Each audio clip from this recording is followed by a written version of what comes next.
Hi everybody, I'm Bree the Plant Lady, and today I wanted to share my viburnum collection with all of you. Now it's by no means complete, there's always more species to collect, but here we are the second week of April. It really is a magnificent time for flowering viburnums, which are both evergreen and deciduous, flowering, native, non-native, and I'm just really hopeful that this video will inspire you to want to collect a few for your own gardens. Well, let's start right here with the queen of all, Viburnum macrocephalum, the snowball viburnum. And it's also the viburnum that everybody likes to think is a hydrangea, and it's not. It's been really starting to bloom for several weeks, but it's really at its peak right now. You can see these beautiful cream puff flowers, and it's a nice large shrub. I don't do any pruning on mine, and that's what I recommend for you. Put it in a place where you can be hands off and leave it alone. Now, because I'm me and I like to overplant trees and shrubs, I actually have another viburnum planted with it, and this is Viburnum plicatum Mary Milton. You see it's got smaller flowers that have a tinge of pink, and I mean, I'm sort of ashamed to show you how these are planted. You can see the big stalks are Viburnum macrocephalum, the small stalks are Mary Milton. They're planted way too close together, but that really hasn't been a problem. So you see, they just grow together, and you can differentiate them not only from their flowers, but also the foliage. Plicatum has these really nice pleated leaves. There's macrocephalum, the foliage looks quite different. Obviously, macrocephalum has larger flowers. But I like having both of these together, even though it's not necessarily what I would recommend for you to do. Give your plants a little more space, and they'll actually be able to grow out to full size. Well, both of those are Asian species. Let's talk about a native species. This is Viburnum dentatum, and these flowers aren't quite open yet, but they will be open really probably in the next few days, and then followed by a really beautiful dark blue fruit that the birds absolutely love to eat. And this also has the really nice pleated foliage, is great fall color, completely deciduous, just like those other two species. And I believe these were seed grown, and it's really interesting. These leaf out. Last year they did the same a bit earlier, and then that one was next. And then these two that are closest to the road are the slowest to leaf out. And I'm wondering if that also has something to do with water patterns. I've really struggled to keep these native borders wet enough, particularly in the heat of the summer. And I think over here actually gets more water from my sprinkler. But I'll have to pay attention this year and see if I can't change that and do a better job watering the entire bed. Well, another North American native viburnum is this one. This is Viburnum ruffigulum. And you see they are flowering nicely. And the problem with this is I have a lot of dieback, and I don't know whether it's drought stress or burning from our winter burn with the muhlenbergias that are at its base and the carex. So here's another one that you can see the whole top is dead. I need to cut back. Same thing goes here. The plant isn't dead, but all of the old growth is dead. So I need to cut all this stuff down.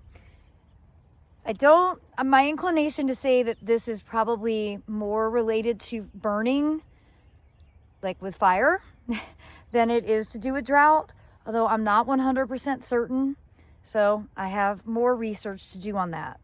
But it is a great native viburnum, Viburnum ruffigulum.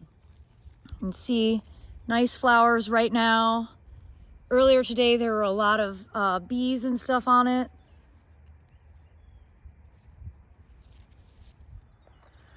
Well, another spectacular viburnum is Viburnum plicatum popcorn. Now, this plant really suffered last year in the extreme drought, and it was especially dry here, being planted next to a water oak. And I'm seeing sort of drought stress on some of the outer branches, but I am pleased to see that it is in bloom. And we've been very dry this year also. We just had what I would really consider our first substantial rain, probably 3 months, yesterday. I would definitely like to make sure that this plant doesn't die from drought, because it is a terrific one. It would definitely be doing better in more sun. When I planted it, this bed was full sun, because believe it or not, that oak was just a tiny little whip that a stupid squirrel had planted.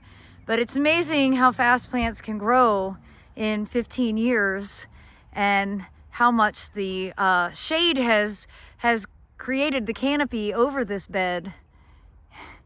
But this Viburnum plicatum popcorn is still holding its own. Now, planted nearby the popcorn is Viburnum bituense.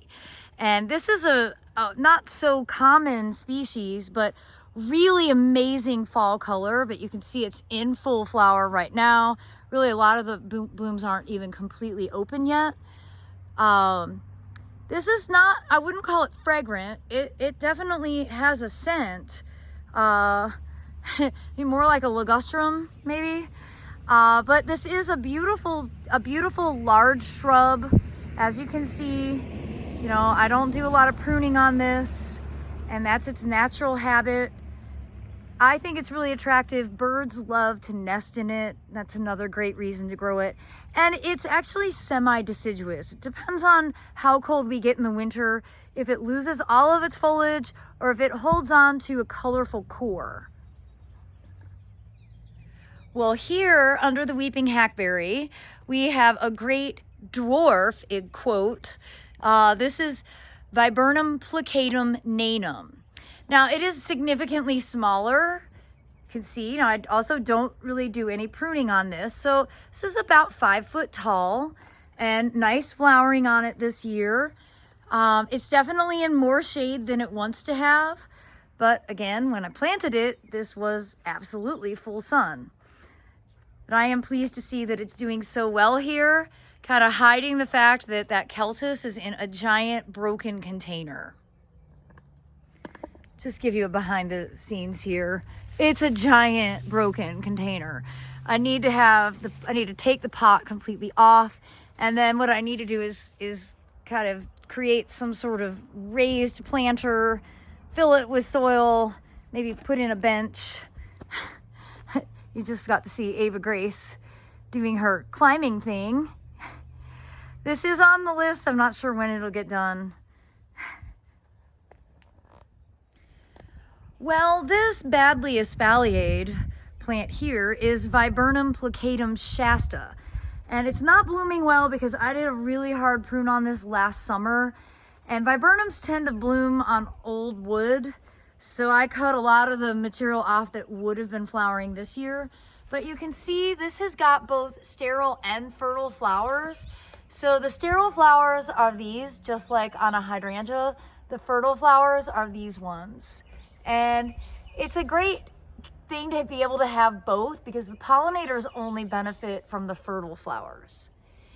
I don't think I would recommend viburnum being grown as an espalier, but maybe if you're better and more dedicated to pruning, it wouldn't be such a problem. I'm not good at this, and therefore it's a struggle, put it that way.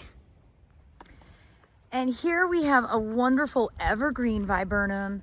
This is Viburnum canoi.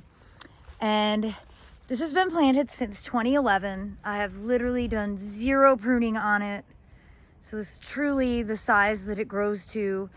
There is only one plant here. You can see this is the size of its trunk. And it's a nicely fragrant flower. And I appreciate that it is an evergreen shrub. Really helps anchor this corner. And this bed doesn't get any love whatsoever. Doesn't get much water, doesn't get fertilized, it doesn't get mulched. You know, you have to really have a will to live to be in one of my shrub borders, and this viburnum has been truly outstanding for well over a decade. Well, everybody, I hope that you'll be inspired by this video and plan to put some viburnums into your garden. There are so many different species and cultivars. The sky really is the limit. Well, as always, thanks so much for watching and happy gardening.